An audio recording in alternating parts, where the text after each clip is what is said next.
Oh, hello, everyone.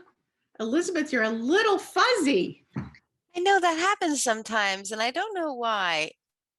It'll it'll correct itself in a minute. We gotta get you one of these fancy cameras. There we go. There you go. Okay. Hello, everyone. Sorry for the little bit of the technical difficulties we had, but I'm really excited to have everybody joining us again today. I am going just to wait a few minutes. We have some people. We have, let's say, almost just under 100 people who have registered for this webinar. So right now we have 22 joining us, and just want to give everybody a little bit of time to join us. But we're very excited to be here today. Just a little housekeeping, as we've done in the past. If you want to use the chat, please, by all means, do so. Comment. We'd love to hear about where you're from, any questions you might have.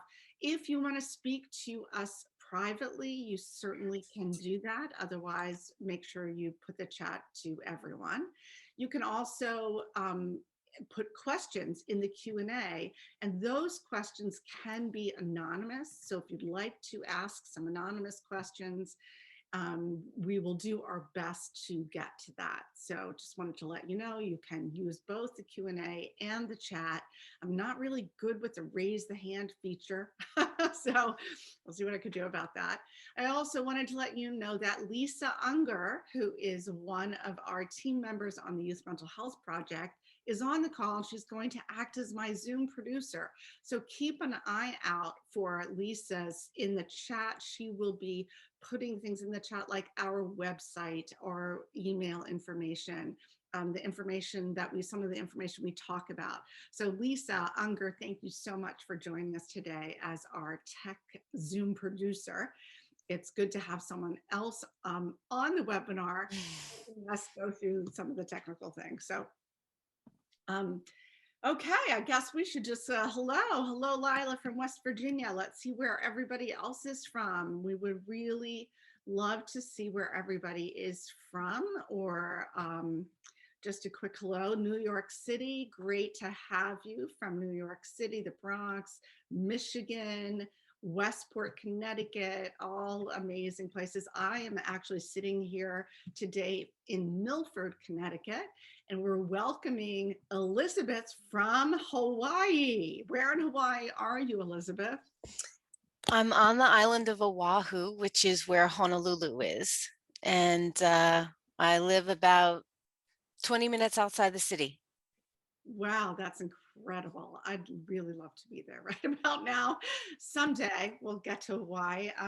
We have people It's from California, so that there are some people closer to you, Oregon and California. Well, we have people from all over the place, but it's great to have such an extension between Connecticut, New York, through to Michigan, all the way to Hawaii. So we are so happy you're joining us. I know it's pretty early there for you. So thank you. It's good morning for you, but those on the East Coast here, it's good afternoon.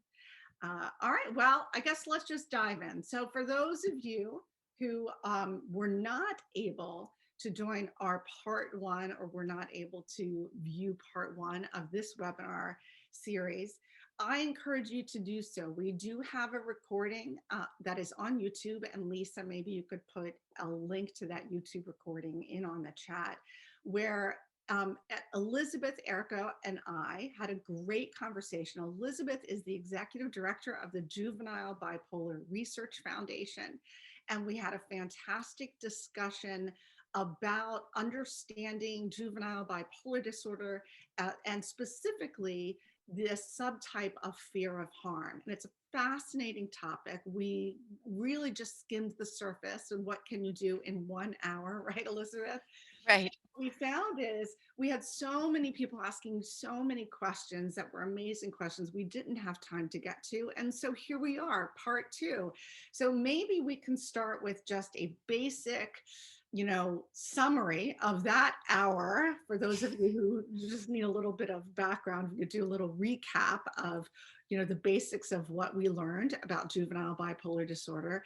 And then we have questions that we got from the last webinar we will start with, but feel free, as I said earlier, please put your questions in the chat, or if you want them to be anonymous, feel free to put them in the Q&A, and we will do our best to get to your questions. So Elizabeth, let's start by having a little bit of recap of our last webinar, which was just the basics of juvenile bipolar disorder and even more specifically, the fear of harm subtype, phenotype. I don't know the technical word for it, but if you could just give our audience some basic understanding of what is juvenile bipolar disorder, what are the general symptoms and signs that you should be looking for, and then more specifically, what is fear of harm? Sure. Well, first I want to say thank you for having me back. This is so wonderful. I just enjoy our conversation so much. So juvenile bipolar disorder is a generally misunderstood diagnosis because the symptoms tend not to present the same way they do in adults.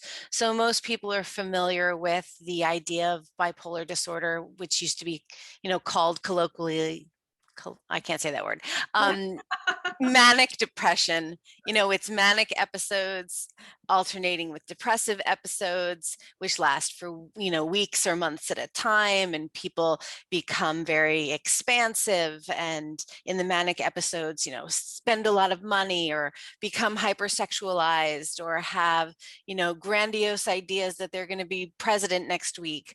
And it just doesn't present that way in children. Children rapid cycle through those episodes of depression and anxiety and mania.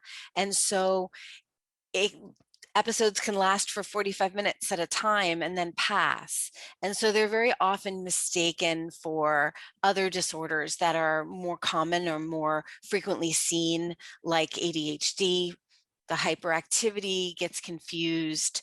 And with children, anxiety and depression can very often present as irritability, rigidity, refusal to cooperate, oppositional behaviors.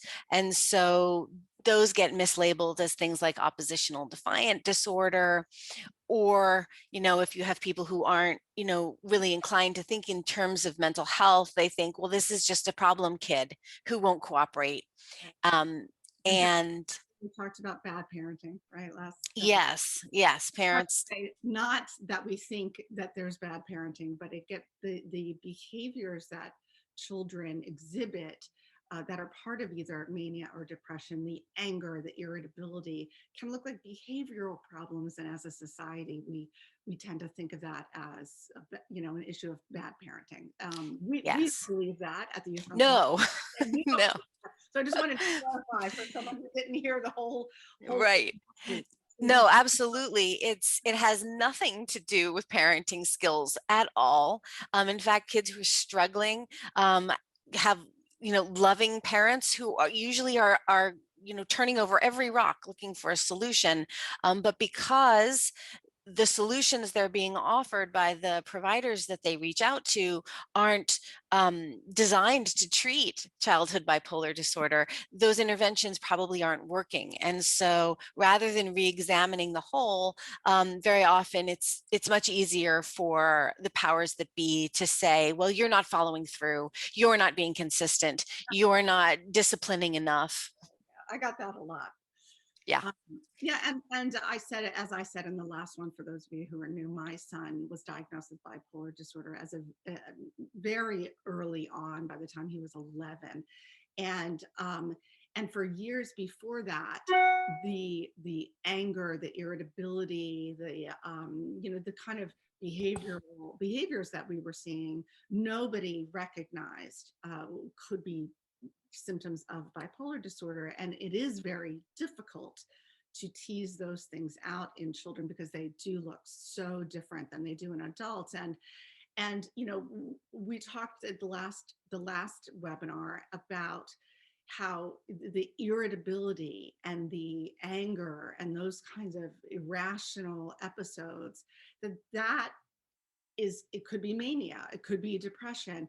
And as a mom, I thought mania meant happy and Mm, super happy. And my kid was never happy. So to me, how could he be manic? That didn't make sense, right? And this old notion of manic depression, as though you're either really depressed or really happy, is not how we define or diagnose bipolar disorder, particularly in children. So just a little recap there. yeah, you're absolutely right. And one of the things that is sort of generally misconceived about bipolar in children and adults is that idea that mania equals happiness. Yeah. Really, what mania equals is like a motor has been switched on. And whatever it is that motor is driving, that motor will drive. And so if it's irritability, if it's anger, if it's anything, that motor is going to pressure that person from the inside to have to complete whatever it is that they're thinking about. In kids, we call that mission mode. It's that they won't transition. They have to finish what they're doing. It doesn't matter what the rest of the class is doing. It doesn't matter what the rest of the family is doing. They have to finish. And kids describe it as a feeling as though inside their heads, whatever they're thinking or doing is the most important thing there is in the world. And they have to finish and they have to fight anyone who tries to stop them from finishing because it's so important. Right. Um, Matters, right? And yeah, God forbid you say no to a child who has right. disorder in the middle of one of those mission mode episodes. That can be absolutely devastating and can cause Yeah. severe reaction. Remember very distinctly. We used to call it that my son was perseverating, right? That's Hmm. how he named it. I like mission mode better. It's a little easier to understand. Perseverating, but he would get so focused on something he had to do that felt so important. And if he needed to get something from the store that minute to accomplish that, and I wasn't able to do that at that moment, it would cause a complete breakdown for him. Hmm. And that again was sort of came off as, well, he's acting like a spoiled child because you won't give him what he wants. Hmm. And so that Yes. also gets into the parenting issue. So I mean, we again could talk forever, and if more specific questions come up, but now let's just do a little bit of more explanation about fear of harm, Sure. what that means within the context of juvenile bipolar disorder. Sure. So fear of harm is a phenotype of bipolar disorder that was discovered by our researchers back in 2006. We did a massive study of children who were diagnosed with bipolar disorder. Um, we had 6,000 to 7,000 children who were diagnosed with bipolar disorder who were a part of the study. And when we analyzed the data, what our researchers found was that there were certain characteristics that were associated with roughly 1 to 2/3 of all of the kids. And those included additional symptoms like severe sleep disruptions, including severe horrific nightmares, often with imagery that was violent or gory or terrifying in some way. And that imagery would intrude on their waking life. We've all had nightmares that we wake up from, and it takes a little while to shake. For these kids, that imagery would persist all day long, essentially traumatizing them with its fear factor, so to speak. There were intense fear responses, exaggerated fears to things that you might think it would be normal for a child to be afraid of, being away from their parents, being in the dark, bugs, dogs, whatever. But for them, the fears were so exaggerated that they were paralyzing and they were unable to essentially function. And these fears would persist past the time where you would think it would be appropriate. So you might have a 12-year-old who would refuse to go up to the second floor of his home to his bedroom by himself if there was nobody else up there. And parents would say, you know, this is ridiculous. Go upstairs. It's your bedroom. Right. But in fact, that would be an intense fear that they could not overcome. We also saw in the data sort of a fear-based response that was aggressive, territorial, defensive, and reactive. These kids were engaging in sort of explosive episodes of anger that were hard to contain. And the most interesting piece of it is that they discovered that there was a symptom that was biological. And that biological symptom is temperature dysregulation. So these kids who have all these other symptoms are also experiencing overheating throughout the day. Their body can't properly get rid of the heat that naturally builds up. And the result of it was that they were having tremendous heat overload. And it's funny to me because our idioms are riddled with references to heat being related to, outbursts. There's, getting hot under the collar, blowing your top, getting steamed, all of these things that we just sort of accept as, normal expressions, but they really get back to the root that there is a connection between being overheated and being aggressive, specifically because the part of the brain that controls our body temperature regulation is the same part of the brain that controls our fight or flight response.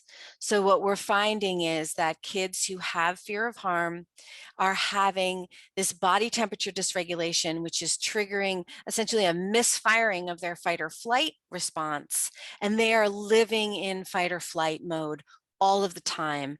And so those behaviors and responses that folks around them are seeing that they're labeling as irrational or spoiled or bratty or oppositional are really self-protective behaviors that they're engaging in because they're stuck in fight or flight and everything feels like a tremendous threat, even when it's not. So I just got a note that my volume is not working. So I actually have to put some earphones on. Can you hear me, Elizabeth? I can. So while I'm doing that, to adjust my volume, I heard a rumor that one of the reasons you moved to Hawaii is to help your son with this. Is that right? Can you speak a little bit more to how being in a warm environment actually helps with the heat? Right. So a lot of people, when they first hear about fear of harm, think that the way to test for this is to take their child's temperature all of the time. And it's a little bit more complicated than that. You're not going to really get any meaningful information from sticking a thermometer in their ear. The way it actually is measured is a ratio between sort of proximal and distal body temperature, which is, core body temperature versus the extremities. So for all of us, our sternum or our stomach is a different temperature than the palms of our hands. Our hands and feet get cold first. And so that's normal to have a temperature differential there. With kids who have fear of harm, that differential is exaggerated. Their hands are colder than they should be. Their core body temperature is higher than it should be. And that's an indicator that their body is building this heat, but not releasing it. So what some people with fear of harm have found is that if they are in an environment where the temperature never changes, stays within a 10-degree band all of the time, what they find is that their symptoms start to dissipate or get less intense because their body isn't struggling to heat them up or cool them down or heat them up throughout the day. One of the most difficult times of the year for kids with fear of harm is that transition from winter into summer, the springtime, and the transition from summer to winter and the fall, because that's where for most parts of the world, there are significant temperature differentials in a single day. Our kids' parents talk about waking up for school in the morning in the springtime in April, and it's 45 degrees out. And then when the kid's coming home from school in the afternoon, it's 70. And their bodies don't know how to manage that, because in the morning, their body is saying, oh, it's 45 degrees. I need to warm you up. And then it never stops warming them up. And so by the time it reaches 70 Right. degrees, they're overheating, they're hot, they're sweating, their ears are bright red, they're irritable, and anything can trigger them. So being So somewhere where the that's really temperature is the interesting. Can same. you hear me better? Yes. No, can you hear me? Mhm. Is that better? Okay, sorry. I had to put these things in. Sorry. So that's really interesting because I thought it was to be in a warmer place was better. But what you're saying is it's about consistency of temperature, which very few places in the world have consistency of temperature. I see there's someone from California. I know there are places in California like that where the temperature doesn't vary that much. So that's what you're talking about. It's not necessarily that it's warm in Hawaii, just that there's a pretty consistent temperature throughout the year is what you're talking about, right? Yeah, so we look at two different temperature readings. We look at the annual temperature fluctuation. So what's the average cold in the winter, and what's the average hot in the Mhm. summer, and how far apart are those two numbers?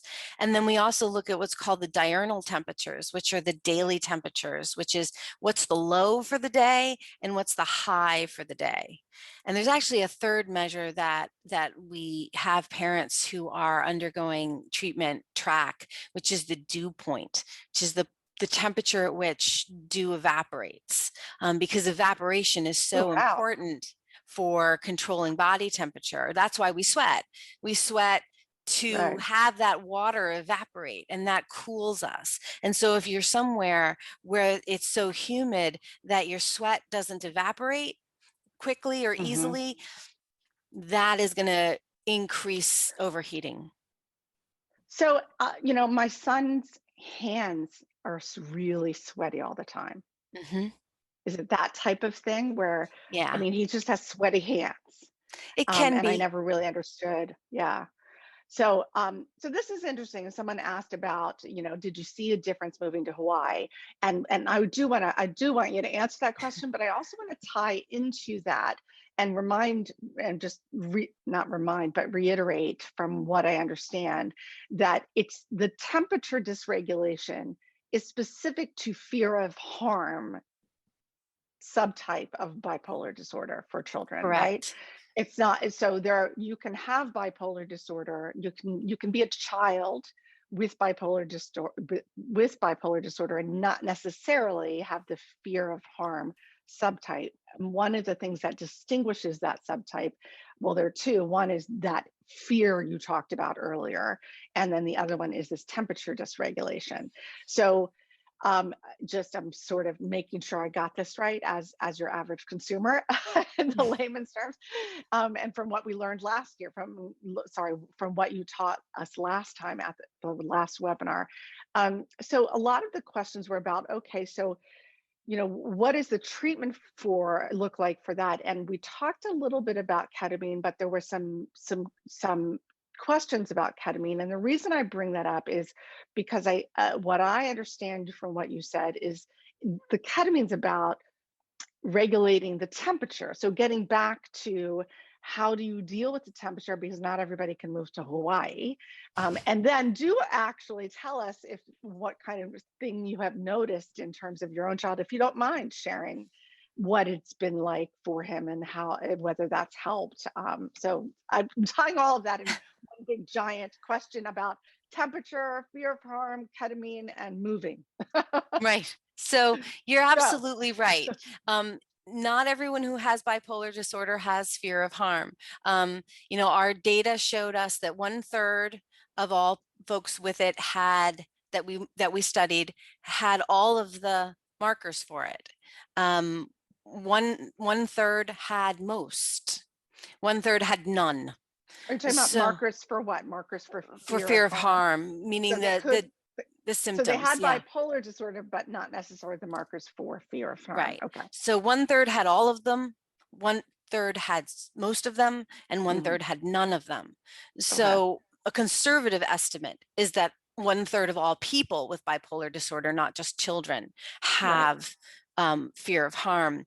And yes, you're absolutely right, Randy. It's about keeping those temperatures steady, so that the body doesn't have to work so hard. And when the body doesn't have to work so hard to regulate its temperature, or the body has things that facilitate getting rid of that heat, what happens is all of the other pieces and all the other symptoms start to settle down and be less intense, because the brain is no longer triggering that fight or flight response when it's not needed.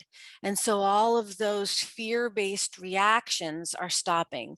Sleep starts to come into proper circadian rhythm. So we have our bodies start to cool down at night when we're getting ready to fall asleep, and they warm up in the morning when we're getting ready to wake up. And that's sort of the Mhm. normal biorhythm that connects sleep and temperature.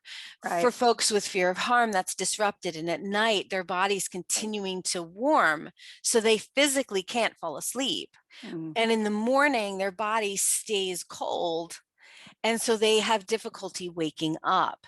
And so keeping their body not only at a steady temperature where it doesn't have to work so hard, also can get their circadian rhythm back in alignment, Mhm. promoting better sleep. So you see the sleep disruptions stop. Mhm. It prevents the overheating at night causes the nightmares. And so when the overheating overnight stops, the nightmares stop. Oh, so interesting. The triggering of the fight or flight response is no longer happening. So the defensive, aggressive, protective anger responses stop. And I don't want to make it sound like it's some kind of, magic response. It's not. Depending upon when kids start with this, or if they don't get it until adulthood, there are a lot of ingrained habits, that behavioral habits that they're used to, that have to be sort of walked back. And that's done through, traditional psychotherapy. But the ketamine treats the temperature dysregulation. It doesn't treat the mood disorder symptoms. Those are Right. treated with the traditional medications. Lithium's the gold standard for bipolar disorder. Sometimes some of the anti-seizure meds, some of the antipsychotics are also used in a cocktail to manage the depression and the mania. And then the ketamine treats this cascade of symptoms that come from the temperature dysregulation. And the interesting thing that we're finding is that it is, exactly as you said, more about keeping those temperatures steady than whether it's hot or cold. It's about Mhm. keeping them within that band of about 15 to 20 degree temperature changes. We have folks who, we're not the only ones who've moved to Hawaii or to Southern California, but we have folks who've moved, to Scandinavia, because the temperatures there, while it's cooler, are very steady throughout most of the year if you're by the water. Mhm. So it's not exactly about finding a particular temperature necessarily, as it is about keeping a temperature steady. Right. Interesting. And so a combination of climate and ketamine. I mean, moving to Hawaii, does that uh, obviate the need for ketamine, or is that just? I know I actually know the answer to that. I don't know why I asked, but I would imagine that it's a very individualized thing, right? It is very Every individualized, and there are folks, who take the ketamine on the schedule of, every other day or every third day, for years and years. And then there are folks who find over time, as their body adjusts, their body learns to regulate itself a little better, some of them are able to pull back. They move to once a week, once a month treatments. And so it changes. The variability is significant, which is one of the things that makes sort of getting widespread treatment of the disorder um, uh, available, is that there is so much variability. We can't just walk in and say, you know, take 2 aspirin and call me in the morning. It's yeah, not a specific medication regimen, because additionally, the dose of ketamine varies dramatically from person to person and is not based on height and weight the way many medications are. So you can't Interesting. say, oh, a 6'2" tall, 210-pound man gets X dose and a 75-pound, 10-year-old gets X dose. It doesn't work Right. because it's about the individual body and how it responds. And so, I know a 6'2", 210-pound adult man who takes a lower dose that's effective for him Right. than a 9-year-old. Well, and that's true of uh, you know, all medication, particularly those medications that are used for mental health disorders. And I just want to throw the caveat in there neither Elizabeth, neither of us are psychiatrists or psychopharmacologists. But I know that with juvenile bipolar disorder, I'm sorry, the Juvenile Research Foundation. Oh my gosh, I can't speak English. The Juvenile Bipolar Research Foundation, JBRF, which is your organization, does do a lot of research specifically around the fear of harm and the ketamine usage and the temper dysregulation. But I did want to point out that even with that caveat that we are not psychiatrists, that my experience, not only with my child, but with the thousands of parents that we have helped through support groups, is you could have the exact same diagnosis, but the medication regimen, it really can vary. And it's a very upsetting, and I really should bring a medication expert in sometime to talk about this. It's very upsetting as a parent. You feel like, you trying all these medications, hoping something will work for something. And it's very complicated. We talked last time about how there's certain medications that can trigger bipolar disorder episodes, like SSRIs or ADH stimulants. And so it's important to understand what medications you may want to stay away from if you or your child has bipolar disorder. But within the realm of mood disorder medications, there are a lot of different medications, and sometimes you do have to try many. My son has tried pretty much everything. He's been on lithium, which did not work for him, or it worked, but it was toxic for his body, and a host of other mood disorder medications. When he was younger, he couldn't take lithium. I'm sorry, Lamictal did nothing for him, but now as an adult, it does. And so there is a lot of, it's a very difficult thing as a parent to understand that there's not necessarily a quick magic answer. And also that if your child does have bipolar disorder, treating the underlying mood with medication first is usually the first thing to do. So people will say, well, he's got ADHD and anxiety and all these other co-occurring disorders. But if you don't get the mood stabilized in some fashion first, it's hard to treat the other things that are going on.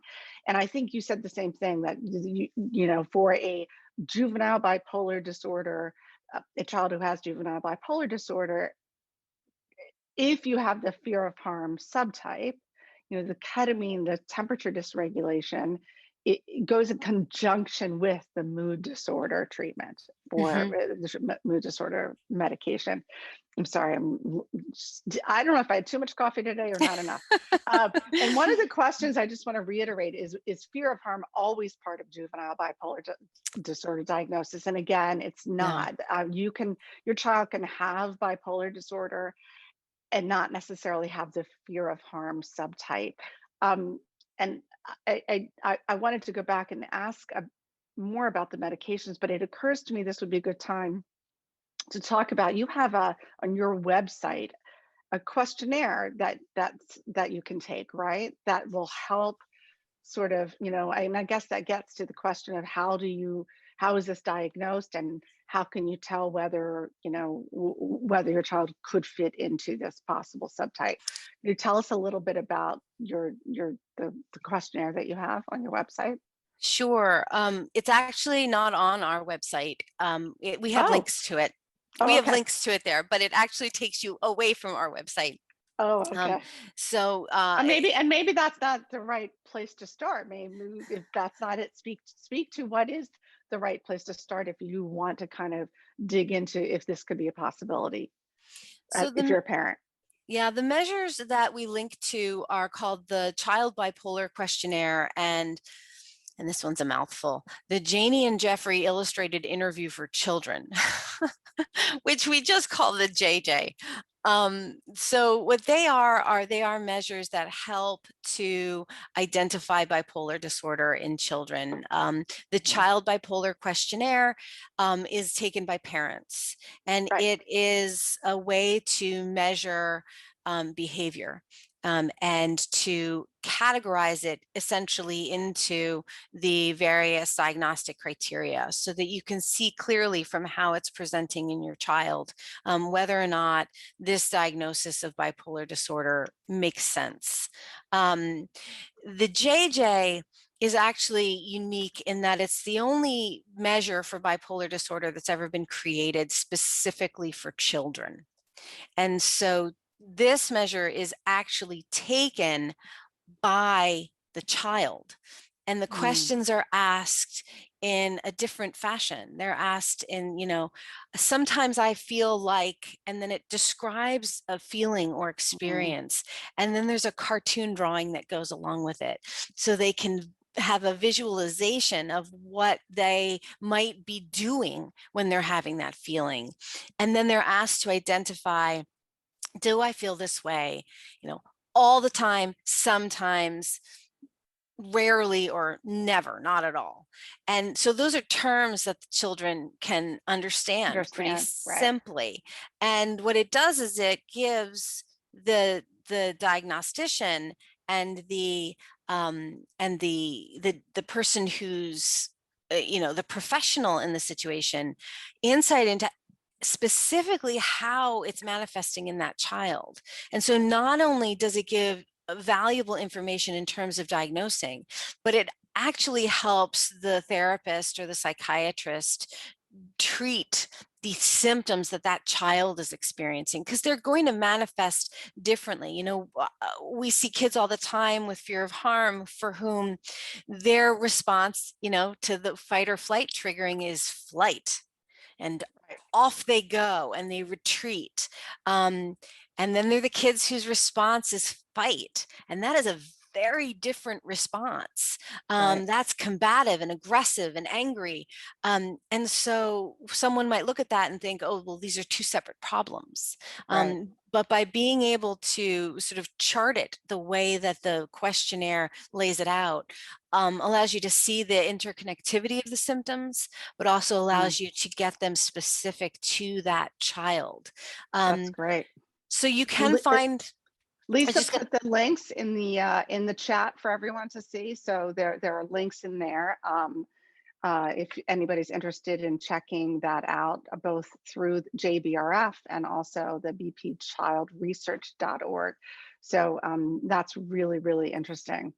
Um, yeah, so sorry, I didn't mean to interrupt you. Go ahead. no, that's okay. I was going to say just that. So Yeah, so guys, so thank you, Lisa, for digging those links out. That's why we have Lisa here. Lisa's here to help us with dig those things out. So we really appreciate that, Lisa. So so I want to talk about doctors. I know there are questions about psychiatrists, but let's go back to treatment. So we've talked a little bit about medication, but what are other types of treatments, or are there other types of treatments for the fear of harm subtype of bipolar disorder? yeah, there sure are. And we talk about treatment as essentially being a three-legged stool. And you really Mm, need to have all three legs in place or else the stool's going to fall over. So the first piece of that is the medication. You mm, can't engage someone in any kind of therapeutic process until they're stable enough to be able to engage, retain what you're talking to them about, and then have the capacity to apply it in a right, situation out in the world. And until you get some mood stability, until you get some symptom remission, that's it's hard, extremely difficult. right? And that's a lot of the place where parents often get that terrible message of you're doing it wrong, because Mm. they've got their kid, they're following all the advice that they're being given in therapy, and they're being told the child's non-compliant. Well, the child isn't non-compliant. The child doesn't have the capacity because the mood stabilization and the symptom remission hasn't begun. Right. I always say with fear of harm and the triggering of the fight or flight, we love to use these token economies with children where, if you do X, you'll get Y. Mhm. You'll get a Have you tried a sticker. sticker chart? Oh my Have you God, how tried a many times? sticker chart? Have you tried a sticker chart? Geez, yeah. If Oh, that only a sticker chart would help my child, do what I asked him to do. right. When you And have a child with bipolar disorder and I didn't understand this when my child he was in cognitive behavioral therapy for a long time, and he wanted to feel better and he wanted it to work, and he would practice the distraction games or the breathing techniques, but he couldn't implement them because he was too unstable. It was he hadn't been he wasn't on medication, and his moods were so unpredictable that they would come upon him so suddenly that he couldn't actually stop and breathe to calm himself down, even though he knew how to do it. In the yeah. moment, he couldn't do it. And so he got worse and worse and worse during that time, because, and that's what you're describing, is that you teach them all of these things, and I would sit with him and try to help him breathe or distract him, and he just couldn't do it, and I Yeah. felt like a failure and he felt like a failure. And there's significant damage to the self-esteem when that Oh, happens, which yeah. then makes the recovery process harder because they go into it thinking that they're a failure when they're not. It's that Right. the techniques that they have been taught uh, aren't appropriate for the stage of recovery that they're at. Right. And and so that medication piece is first. And for fear of harm, there's an order to the medications too. The Right. mood stabilization has to happen first. Then we address the fear and the temperature Temperature. dysregulation. Right. So medication first, then therapy. Once that stabilization is in place, once that frontal lobe starts to kick in and develop more, and they get the executive functioning skills that they're usually behind on, the Mm, reasoning, the problem solving, the ability to, stop and think through what's happening and mm, make a conscious choice rather than responding instinctively.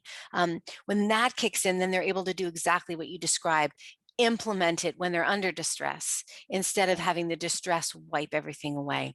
Is there a particular type of therapy? So it's therapy is the second Yes. leg on the stool, right? Is there Mhm. a type of therapy that is specific for this, or does Well, it? the therapy process for fear of harm usually takes longer, Mm, because there's a long time at the beginning that has to be dedicated to building a relationship with the child. right. That child does not come into therapy already trusting this Right. adult who has been Right. given authority, or there is no transfer of trust from parent to therapist. Right. They are inherently fearful. So there's a lot of time that needs to be spent building rapport, building trust, building that relationship. And then cognitive behavioral therapies aren't going to work at the beginning. In the beginning, you're going to be wanting to look for trauma therapy Mhm. because these kids are being traumatized by their illness. In fact, Oh, I say that all the time, that my child people talk about trauma. My child never experienced a traumatic event, or had any trauma that we could point to, but he was very traumatized by his illness. His absolutely. illness traumatized him, and the all of the things that happened around his illness and because of his illness and his inability to function or go to school or play with friends, and then having to go to residential treatment. I mean, that traumatized him. So yeah, Yeah. that's yeah.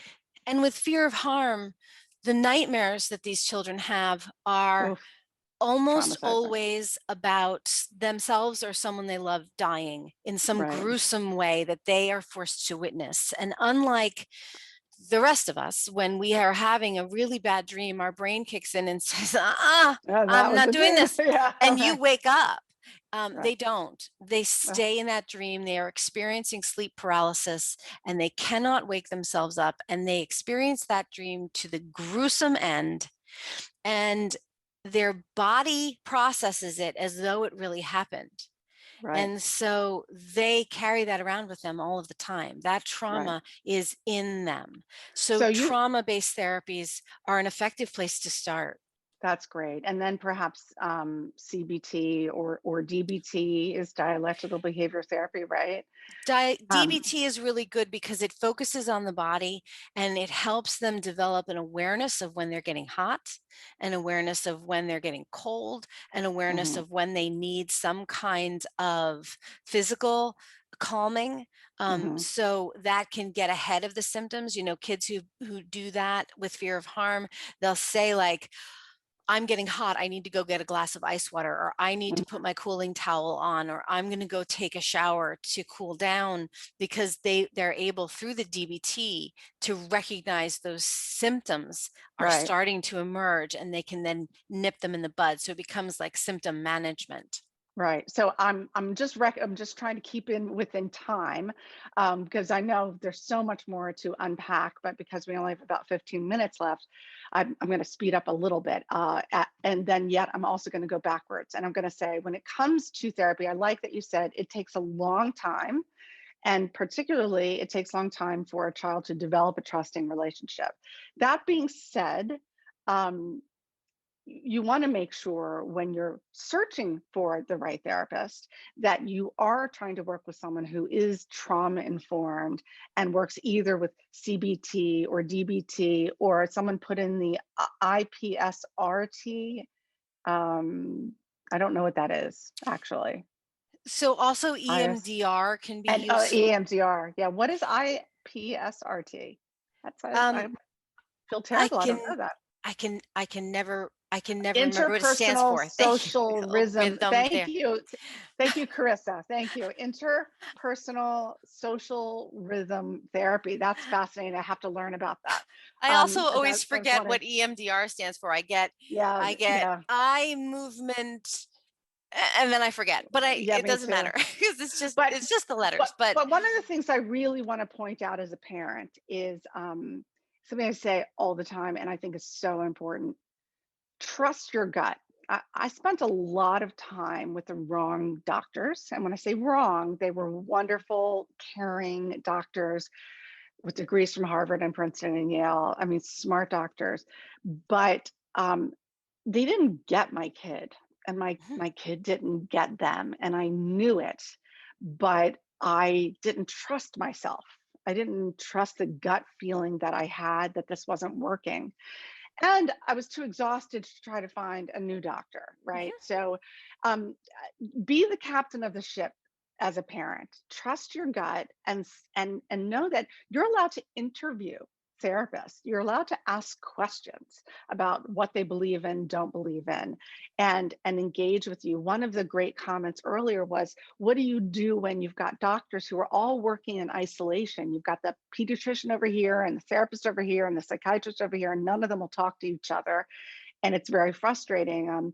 I would say, don't work with people that won't talk to each other. You're Mhm. the parent, you're in charge. The doctors are not in charge. Learn about what feels right and push for that. And if the doctors you're working with or the therapist you're working with say, "Oh, well, I don't really believe in, you know, trauma or whatever, or bipolar disorder," and it doesn't feel right to you, then find another doctor, find another therapist. And I know that's easier said than done. I've been there, but I can look back and tell you I wasted 2 years with a doctor that really, in the end, didn't have what it took to help my child, and I was too afraid to trust myself. I think that's really important advice, regardless of CBT might work for one kid, but not your kid. Maybe your kid needs EMDR. So just be willing to be open and trust yourself. You're smart. You wouldn't be on this webinar if you weren't a smart parent and a caring parent. Read what you can if you think your child has bipolar disorder or even bipolar disorder fear of harm subtype. Do your research, learn about it. Knowledge is power, and then go out and find the doctors that you feel will work together as a team, and don't take no for an answer. If they won't work with someone, then that's not the right doctor for you. Again, I know I'm simplifying it. All right, so let's get to the No, but third. I want to piggyback on that for Okay, a go second, ahead. because I can talk especially with about that fear all of day. harm, yeah, especially with fear of harm, you know your child best. And you know in your gut when your child says to you, I don't like that person, you know whether they're just in a mood that day and their mood is not stable and they can't make a reasonable choice, versus when they're telling you, I cannot work with that person, I will not work with that person. And there Right, is no point in emptying your wallet and right, taking your time and putting your child and yourself through that to work with somebody who your child doesn't trust. right. And so while it does take time to It's a waste of build, money. It's a it waste of is. time and money. Right, And exactly right. and you know, I always say to families, if I had a heart condition and I went to see a cardiologist who told me that he doesn't read the latest research and isn't willing to read the latest research when I bring it to him, I'm going to find another cardiologist. The Right, same is true for psychiatrists. If right. you have gone through and read all of this stuff and taken these surveys and figured out, I really think my child has this, I need to see a professional who can validate this. If you walk in and that professional says, I don't believe kids can have bipolar disorder, And I'm not going to read the studies on it. Right. you are not going to get your opinion and your experience validated or Right, invalidated. They're not going to be someone who can say yes or no. They're right, going to be someone who will just simply say no. And you can't trust that response. right. So that is And time to find a new doctor. right, Amy, you made an excellent point that there's you said it just to me, which is it's great to say that, but it's very, very difficult to find trained psychiatrists and professionals, especially during the pandemic. Yes, 100% you were right. I am not trying to make this sound easy. It's not easy. It's really hard. And don't leave a doctor till you find another one, right. because sometimes you just need what you have. But don't stay with a doctor because you're afraid to question. That's really my point. If you have no choice, then sometimes you have no choice. But then do your research and reading, and try to get that doctor to work with you, and read the whatever you bring to them. I mean, I've had to take information to doctors and say, what do you think about this? Can you read this book? and Yeah. and sometimes that's what you have to do. And So if I may jump in here, Randy, yeah. that's one of the things that we do at the Juvenile Bipolar Research Foundation Oh, is that's right, let's talk for about that.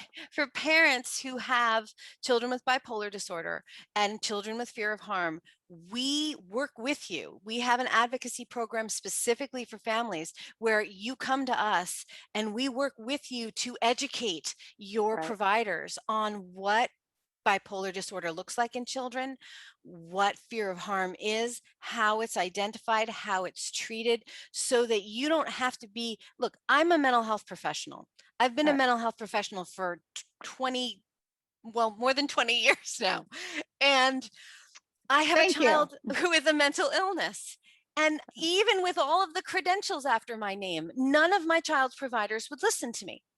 And Yeah. so, there is a paradox between the fact that as a parent, you know your child best, and as a parent, there are a lot of professionals who aren't going to listen to you. So if you are Yeah. stuck with someone and you can't make a change, that's why we're here. We're here to Right. help you and support you and go in and educate them. And most of them, therapists, I will say. I have not yet encountered a therapist or a social worker or a school counselor who didn't want to learn more. Right. Psychiatrists are a tougher sell, but Yeah. Yeah. the therapists, they really do want to learn. Yeah. So we are a resource for that. Go to jbrf.org and look at all the programs that we have and the ways that we can work with you, because you don't have to be alone in this. Right. There's There's, you're 100% right. Look, as parents, we have to help each other through this. That's why the Youth Mental Health Project exists. That's why you exist, right? Mhm. And when it comes to bipolar disorder in young people, JBRF is an amazing resource. And I go back to knowledge is power. Empower yourselves as much as possible, learn as much as you can, and eventually sometimes it takes a doctor a while to realize, hey, this mom is actually smart and she actually read her stuff, and don't hesitate to continue. Now it's hard to do that when you're in the middle of just coping, and that's where support groups are essential. Now, when it comes to, if you have a child with bipolar disorder or you think you have a child with bipolar disorder, I know JBRF has great support groups for parents, and the Youth Mental Health Project, we have a program called the Parent Support Network, and we provide support for parents whether you have bipolar disorder, anxiety, or whether you're not even sure if your child has a mental health disorder. All of those support groups are essential. The more help you can get from other parents, you can learn tips and tricks, and find good resources also. So, Lisa, maybe you could put the link to that in the website if you're listening. But I but don't want to forget about this third right, that's what I was going to stool. say. On I the was like, same we have a wavelength. couple in my brain. It's like, wait, there's still a third part of the stool. Yeah. So, the third leg of the stool for fear of harm is the cooling strategies. And again, these are not about making the child cold. They're about helping their body get rid of that built up heat. Because if you're able to get rid of that built up heat throughout the day as it's being generated, it prevents those late in the day outbursts, or at least reduces their intensity and frequency. And so those cooling strategies are something that, as you're struggling to find a psychiatrist who understands, as you're struggling to find the right treatment, the cooling strategies, you're doing at home from day one, and you're doing at home for the foreseeable future. So there's no reason that you can't start on those immediately. That's great. And we actually have a video on our YouTube channel that's Oh, called good. First Aid for Fear of Harm. And it is about 25 minutes long, but it goes through all of the cooling strategies, how to use them, how to find products that help with it, so that you can get started on it. Because the cooling strategies are, we refer to them as being both preventative and corrective. Right. And so there are ways that you can intervene for your child immediately by using them. So Right. again, it's called First Aid for Fear of Harm. It's on our YouTube channel. And for parents who think that their child may have fear of harm, that we have a course that we've developed Right. just for parents. It's 4.5 hours long. It's broken into small chunks, so it's manageable. The first portion of it you can get immediately just by signing up for it. And it is chock full of absolutely everything that you need to know about fear of harm, how it's diagnosed, why it's misdiagnosed so often or missed, how to discipline, how to limit set in ways that are effective and productive for your child. There's a whole section on how it affects the rest of the family and parents. It's That's on your really, website, right, Elizabeth? yeah. Yeah. Lisa, can you put that in the chat? If you can look Here, that up for us, that would be it's great. Oh, it's there. it's Thanks, fear of. Elizabeth. You're Elizabeth welcome. put it in the chat. Um, I highly, highly recommend parents, if you have any thoughts in your mind that fear of harm subtype of bipolar disorder might fit your child, and maybe you're not sure, maybe you are sure, take the class, learn about it, because again, the more you know, the more you will get to a point where you're like, yes, That's it. I mean, you might take the course and say, you know what, I don't think that's really my kid, but then and the more you can do to learn about mental health in general, whether it's anxiety, depression, or any other mental health disorder, the better. We also have educational materials on our website. Ours are really to try to get people to understand more about what mental health really is anyway. But when you want to dive into something as specific as bipolar disorder, you absolutely need to learn as much as you can, and then you can decide, yes, this really fits my child. Take it to your practitioners. Lisa, thank you, Lisa, put all that information in there, and then help teach them. I had to teach the school district, right? I had to go in and say, this is, my child has bipolar disorder. Here is how it impacts his learning, and here is why. Hmm. And it was a battle. It was hard, but that's, sometimes that's what we have to do as parents. That's what we are here for.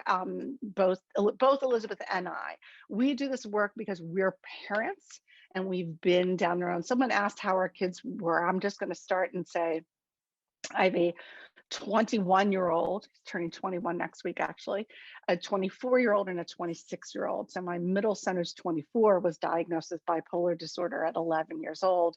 Anxiety and depression, he was diagnosed at 8 years old.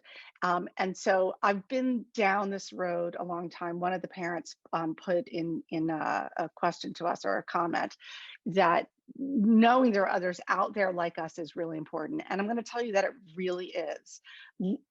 Connecting with other parents is it was my lifeline. There's no doubt in my mind. Once I understood I wasn't alone, it was very empowering. So knowledge is important. Teach yourself, but reaching out to either our support group or Elizabeth's support group. So it's the Youth Mental Health Project. We have online virtual support groups for parents across the country, as does Ours are too. JBRF. Right. So check them out and join, because it's really important. The fact that you're here and you're listening to that is it says a lot about you as parents. Elizabeth, I'm going to let you Yeah, I say see someone wrote, what the "How's final word Elizabeth's is. child Yes. now?" in capital letters. He's great. I mean, it took And me a how long old is he? time. He's 13. 13. And it took me a long time to be able to stop waiting for the other shoe to drop. But he's great. He has friends. He goes to school. He was in the school play. He Right. is doing well academically. He's a regular kid. His ups and Yeah. downs are a little more up and a little more down than most kids, but they're definitely within the realm of Oh, normal.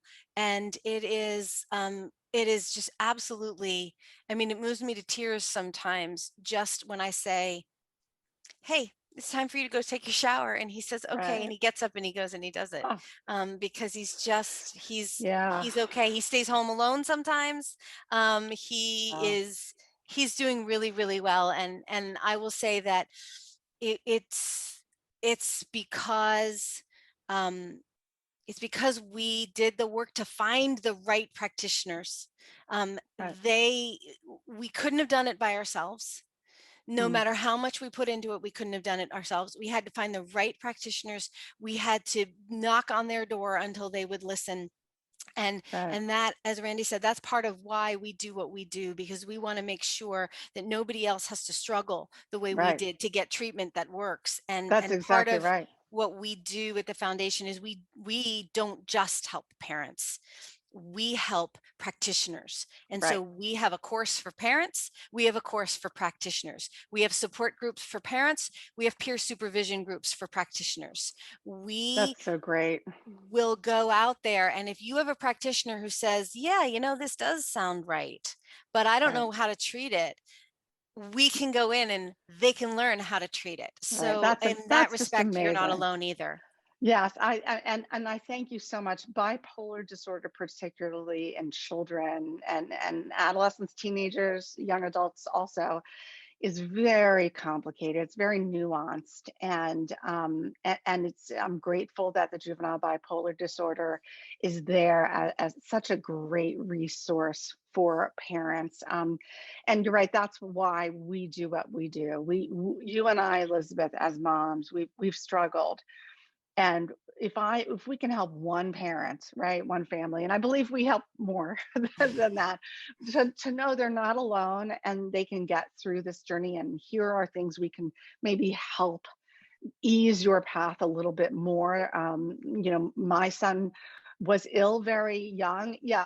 Lisa, can you put Elizabeth's email and my email address in the link for everybody to see? And all, anyway, I forgot what I was going to say, but he's 24 and he's had his good times and his bad times. And unfortunately, he was very sick young, did really well as a teenager, had a bit of a downfall in his early 20s, but now is doing well again. I mean, it's a very difficult illness to manage, but it can be managed, and that's the Mhm. hope.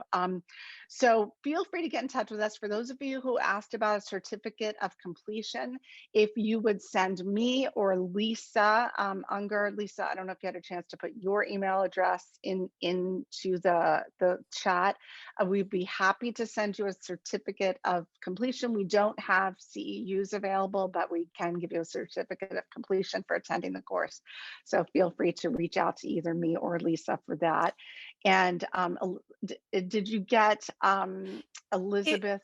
Yeah, you sorry, can go ahead. you can reach me at elizabeth.erico@JBRF, or if you go to the JBRF website, jbrf.org, and click contact us, you can send a message and you can select sort of the topic, so that it gets, flagged, as Right, being about, the thing that you want to talk about. So right. feel free to just go to our contact us. All right. Well, once again, too much material.